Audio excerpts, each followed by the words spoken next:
Bonjour à tous. Aujourd'hui, Juste la fin du monde, de Jean-Luc Lagarce.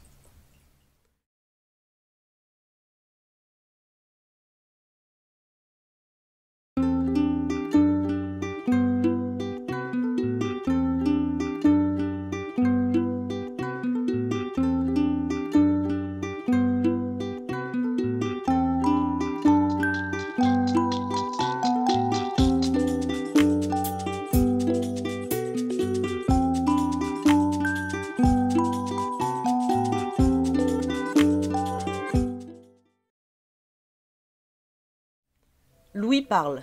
Il sait que l'année d'après, il mourra, jeune, à 34 ans. Il décide de retourner sur ses traces et dans son passé pour annoncer sa mort prochaine et prévoit de le faire posément.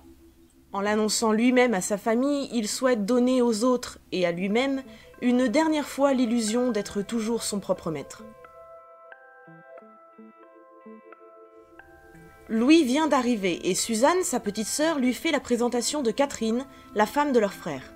Ce dernier, Antoine, s'agace de voir que Suzanne, qui est bien plus jeune qu'eux, est complètement surexcitée. Il s'agace aussi que leur mère ait oublié que Catherine et Louis ne se connaissent pas.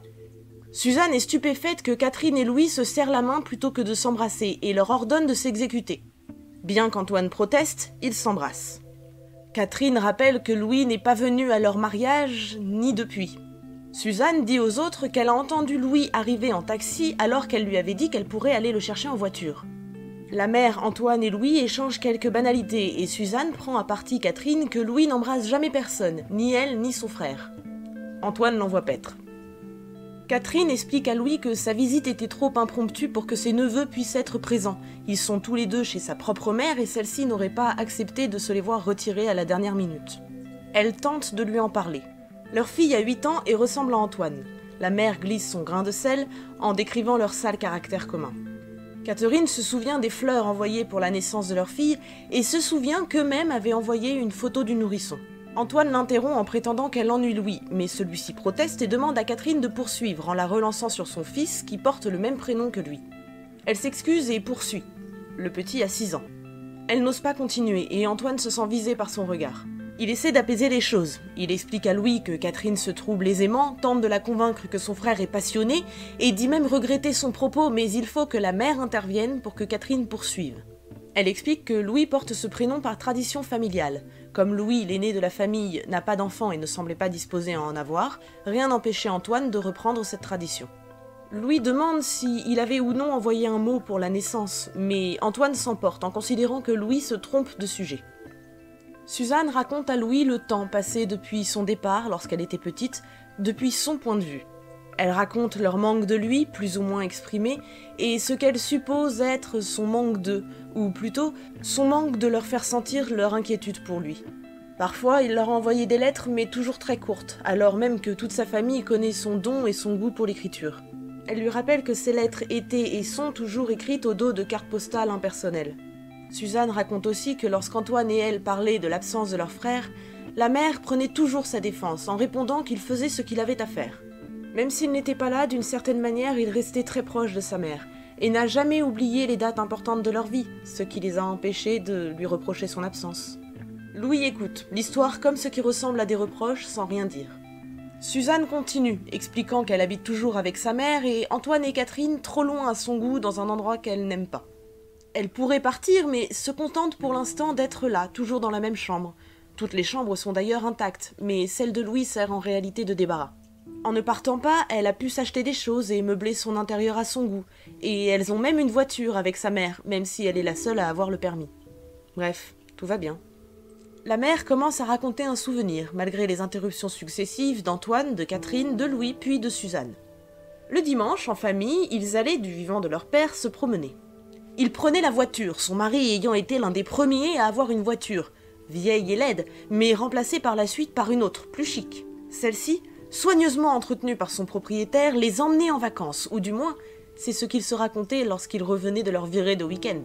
Tout ceci s'est arrêté vers les 13 et 14 ans des garçons, lorsque ceux-ci ont cessé de s'entendre, et que les virées ont cessé, laissant les parents seuls avec Suzanne petite. Antoine s'accuse et Suzanne s'accuse de même. On assiste à un monologue de Louis qui raconte qu'il a pris la décision de venir 10 jours auparavant, sans changer d'avis depuis.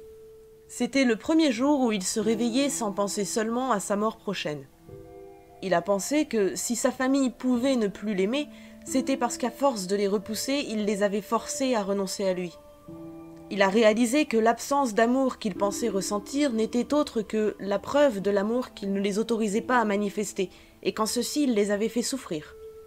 Il a réalisé qu'en réalité sa famille l'aime, et que c'est son absence qui l'empêche de le réaliser. Louis s'excuse auprès de Catherine pour l'incident avec Antoine, et lui dit qu'il a dû la prévenir contre lui. À ces mots, Catherine prend la défense de son mari. Celui-ci n'a jamais rien fait de tel, mais a en revanche de bonnes raisons de penser que Louis ne s'intéresse tout simplement pas à sa vie. Louis ne sait pas quel travail fait son frère, et Catherine le lui explique, avant de lui dire qu'Antoine pense en réalité que sa vie n'est même pas susceptible d'intéresser Louis. Celui-ci va pour parler, mais Catherine l'interrompt. Il vaut mieux selon elle que Louis parle directement à son frère. Elle part. Suzanne commente le caractère de Catherine, plus relevé qu'il n'y paraît de prime abord.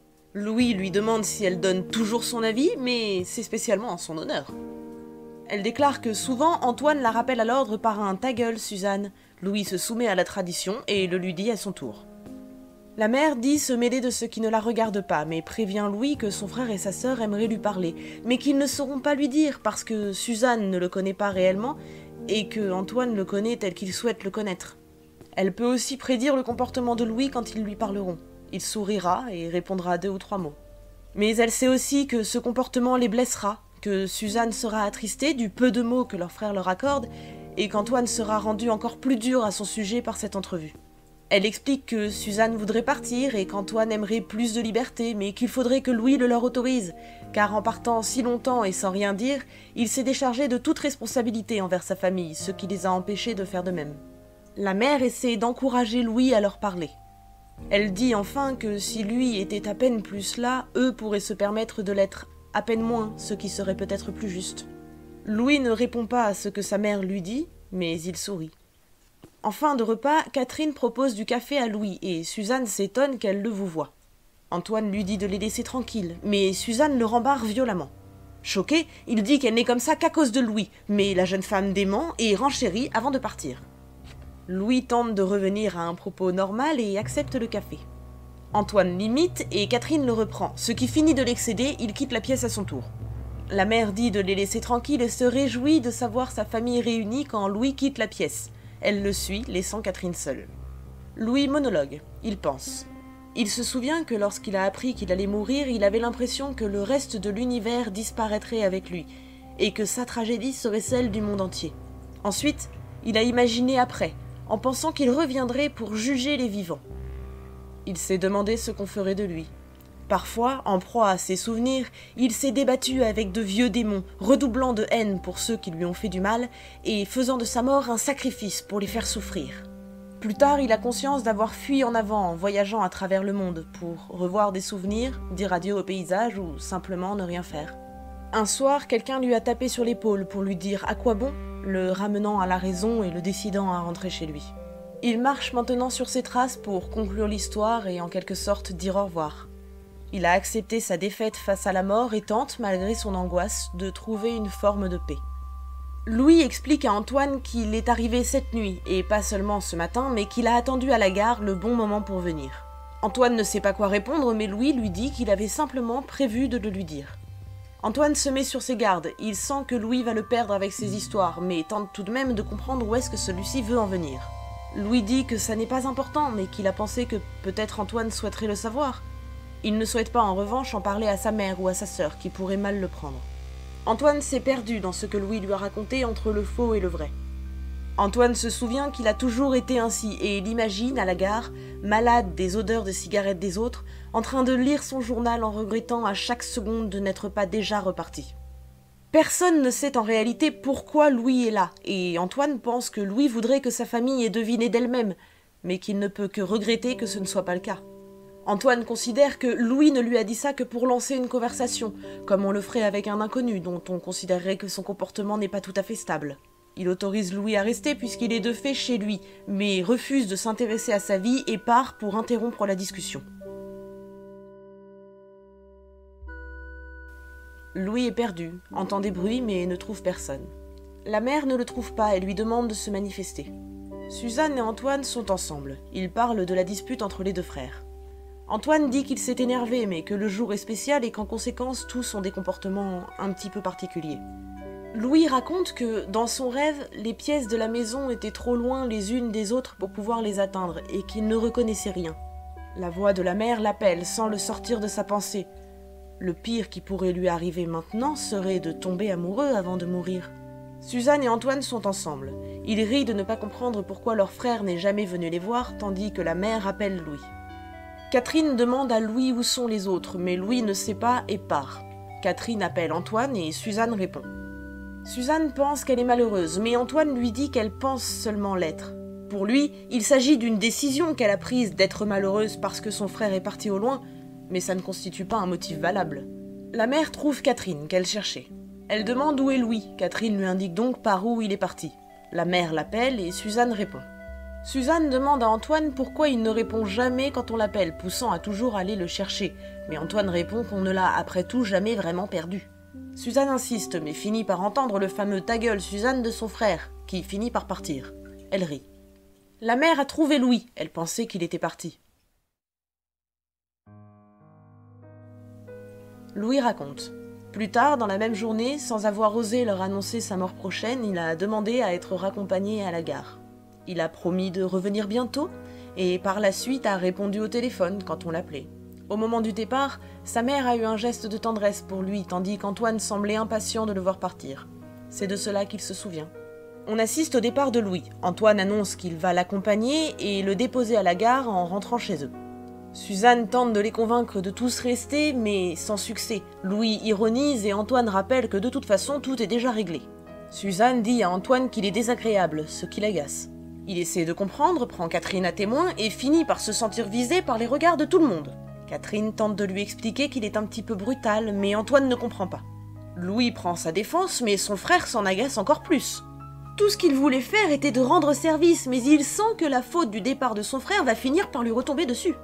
Il repousse Louis. La mère et Catherine expliquent à Louis qu'il vaut mieux le laisser tranquille et partir. Suzanne tente d'apaiser son frère, qui explique son état. Il se sent fatigué plus qu'il ne saurait le dire. Il n'est pas brutal, et s'est senti profondément jugé par ce mot. Il explique à Suzanne que Louis n'est pas aussi bon qu'elle le pense et qu'elle ne devrait pas s'allier ainsi à lui. La mère lui dit finalement que personne n'est contre lui. Antoine explique à Louis qu'il a toujours prétendu que personne ne l'aimait et qu'il a réussi à convaincre ses proches qu'il lui faisait du mal. Antoine a ainsi cédé toute sa vie devant son frère face à ses parents sur tous les plans pour essayer d'amoindrir le malheur de Louis. Mais Antoine sait aujourd'hui que Louis n'est pas malheureux et qu'il s'agit d'une attitude qu'il a endossée. Plus jeune, il a souffert des conséquences de ce comportement. Puisque son frère n'était pas assez aimé, lui le fut moins, mais sans pouvoir s'en plaindre. Quand Louis fut parti, Antoine se sentit encore responsable et obligé de rester fort pour pallier à cette absence. Louis, face à lui donne l'impression de le juger sans un mot. Pourtant, Antoine ne peut pas s'empêcher de s'inquiéter pour lui et prédit que, lorsque son frère aura disparu, lui ne pourra que regretter les phrases qu'il lui aura dites. Il a terminé de parler. Louis est parti et raconte.